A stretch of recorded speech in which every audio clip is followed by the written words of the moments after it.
Sejam bem-vindos ao canal Segurança contra Incêndio em Foco. Nesse primeiro vídeo nós vamos tratar do tema Segurança contra Incêndio em edificações históricas, museus e instituições com acervos museológicos. Não era minha intenção, logo nos primeiros vídeos, tratar desse tema, mas diante do incêndio lamentável, catastrófico no Museu Nacional do Rio de Janeiro, achei interessante a gente tratar desse assunto, uma vez que há às vezes uma confusão na mente das pessoas quando a gente trata de edificações antigas, né? A ideia de que a edificação antiga ela foi construída daquela forma, não há muito o que se fazer em termos de segurança, porque se alteraria as características originais da edificação. Mas na verdade isso não corresponde à realidade. O que acontece é que há hoje adaptações que podem ser feitas nessas edificações que com certeza podem produzir uma segurança melhor para o local. Em segurança contra incêndio, assim como em segurança pública, não existe uma única medida que resolva todos os problemas. É um conjunto de medidas que ao final vai proporcionar um melhor nível de segurança para a edificação. Então, dentro dessa visão, o Corpo de Bombeiros aqui de São Paulo, desde 2011, publicou uma instrução técnica que trata desse assunto. Essa instrução técnica, ela aborda não só as medidas básicas essenciais de segurança contra incêndio, mas como medidas adicionais específicas para edificações históricas e museus. Ou seja, considerações para que se possa aplicar nesse caso e melhorar as condições de segurança, uma vez que já se sabe que esses prédios normalmente são prédios históricos, muitos tombados, que têm características próprias e precisam, portanto, de adequações viáveis, né? E nesse sentido, então, nós vamos falar hoje sobre a instrução técnica número 40 do Corpo de Bombeiros, que pode ser aplicada, na verdade, em todo o país, né? Como um modelo. Evidentemente que os estados possuem as suas legislações próprias e adotam as normas referentes à segurança contra incêndio de acordo com a sua legislação. Mas é fato que desde 2011, com a publicação dessa primeira versão, ali nós temos então elementos muito interessantes para tratar desse tema. Vamos acompanhar agora os principais pontos dessa instrução técnica e as medidas adicionais que ela estabelece. Vamos lá? Então, dando início ao tema, essa é a capa da instrução técnica número 40 do Corpo de Bombeiros de 2018, ou seja, uma revisão da versão original de 2011, que pode ser baixada diretamente do site do Corpo de Bombeiros sem nenhum custo. www.corpodebombeiros.sp.gov.br. Como estamos falando da legislação paulista, então a primeira coisa que nós temos que atentar é com relação às exigências básicas previstas no Decreto Estadual 56.819 aqui de São Paulo, de 2011, que está até em processo de revisão, onde constam as medidas de segurança obrigatórias e básicas, né?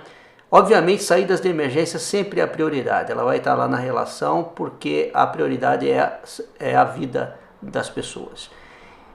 Eu vou focar um pouco mais na questão de itens que estão ressaltados na IT 40, quais sejam a detecção de incêndio, a brigada de incêndio e o plano de emergência, né? Detecção de incêndio foi uma inclusão bastante feliz nas exigências, uma vez que a nossa prioridade é agilizar o processo de evacuação e seguida de início de combate, ou seja, combate ao princípio do incêndio e depois ao incêndio propriamente dito. Com relação ao plano de emergência e à brigada de incêndio, além da obrigatoriedade prevista e das características exigidas aí nas respectivas instruções técnicas, a IT 40 acrescenta alguns pontos importantes e específicos para edificações históricas e acervos museológicos, né? Ou seja, nós temos um foco dirigido, um foco no acervo após, obviamente, a saída, a evacuação das pessoas. Então, é muito importante atentar para os detalhes. E aí, com relação à selagem de shafts e dutos, é importante dizer que somente para edificações maiores que 12 metros. Todas essas exigências são para edificações acima de 750 metros quadrados de construção. Então vamos à IT40. O plano de emergência, embora seja uma exigência básica e esteja descrito com detalhes na instrução técnica número 16, ele nesse caso tem que seguir alguns critérios que a IT40 estabelece, que são critérios específicos para esse tipo de ocupação. Então há uma preocupação, além da retirada de pessoas, né, que deve ser planejada ali através de um plano de evacuação, também a retirada de acervo, a proteção de salvados, a existência de uma listagem de funcionários e de peças de acervo e uma planta de risco que facilite a retirada desse material de acervo, indicando portas e janelas que possam ser utilizados para essa finalidade. Com relação à proteção de salvados, é importante a gente explicar o que é isso, né? Então a proteção de salvados são ações, né, para proteger esses materiais, ou no caso o acervo, de danos provocados principalmente pelo fogo, mas também pela fumaça, água, pela estrutura sinistrada e ações dos próprios bombeiros durante as operações, né, que seja de incêndio ou de salvamento, de tal forma que a gente possa preservar o máximo possível desses materiais que são de valores inestimáveis.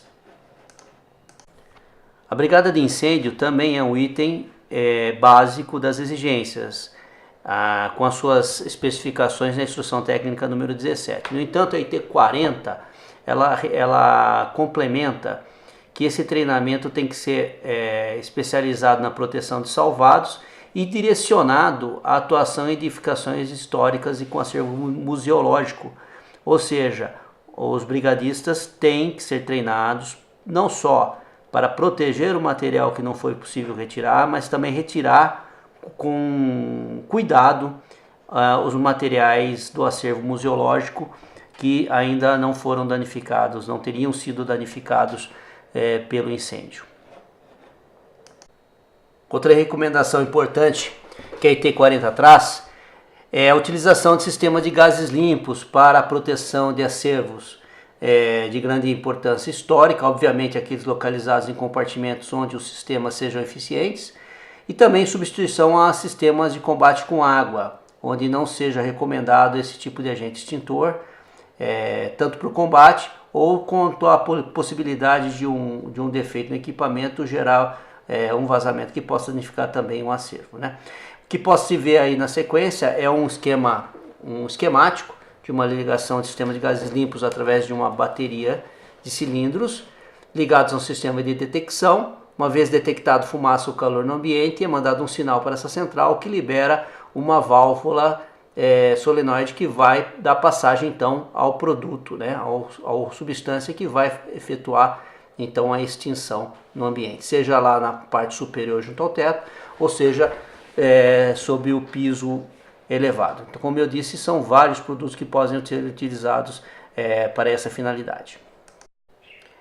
Traz também a IT40 a necessidade de compartimentação de todos os depósitos no interior de edificações históricas, dando a possibilidade da utilização de painéis corta-fogo certificados para realizar essa compartimentação em substituição às paredes de alvenaria convencional. Isso traz uma grande facilidade, uma vez que esses painéis são de montagem mais rápida, têm um peso próprio menor, consequentemente facilita adaptações dos prédios antigos, prédios existentes, uma vez que as cargas são menores e com a mesma eficiência de resistência ao fogo.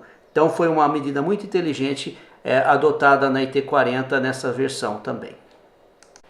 Medida importante também é a proibição da utilização de qualquer líquido incombustível no interior da edificação.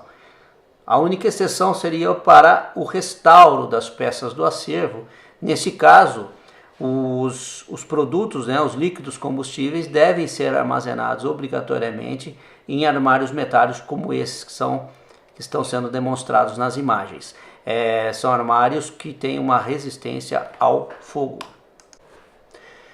Os serviços de vigilância dos locais com acervo histórico ou prédios históricos são fundamentais em toda a operação de emergência, uma vez que esse serviço de vigilância, conforme prevê a própria instrução técnica, devem guardar, melhor dizendo, as chaves dos compartimentos, todos os compartimentos da edificação, cópia do plano de emergência, relação nominal desses brigadistas e a listagem de contatos do diretor e dos responsáveis pelo acervo. Porque numa necessidade de acessar esses espaços para retirar material de valor histórico, é fundamental que seja facilitado por esse pessoal responsável do museu. Então é muito importante que essas atribuições de serviço de vigilância constem do próprio plano de emergência, e que eles também tenham conhecimento dos procedimentos lá contidos. Por último, mas não menos importante, ela estabelece que toda essa gestão para a instalação de um hidrante urbano para uso do Corpo de Bombeiros é de responsabilidade do proprietário, responsável pelo uso, ou do responsável técnico pela edificação. Normalmente é o responsável pelo uso, o diretor do museu, o responsável pela instituição, pelo prédio histórico. Cabe ressaltar que esse hidrante não é o hidrante de proteção da edificação, o hidrante predial, mas sim o hidrante público, aquele hidrante que fica pelo lado externo para abastecer as viaturas de bombeiro. Então é um hidrante de maior vazão e fundamental para as atividades de combate a incêndio do Corpo de Bombeiros. Não há como responsabilizar os bombeiros pela falta de água se não há abastecimento público de água. Então é isso por hoje, pessoal. Então, se você gostou e acha interessante compartilhar com pessoas que também gostariam de aprender sobre o assunto, peço que inscreva-se no meu canal e compartilhe nas suas redes sociais. Um abraço a todos.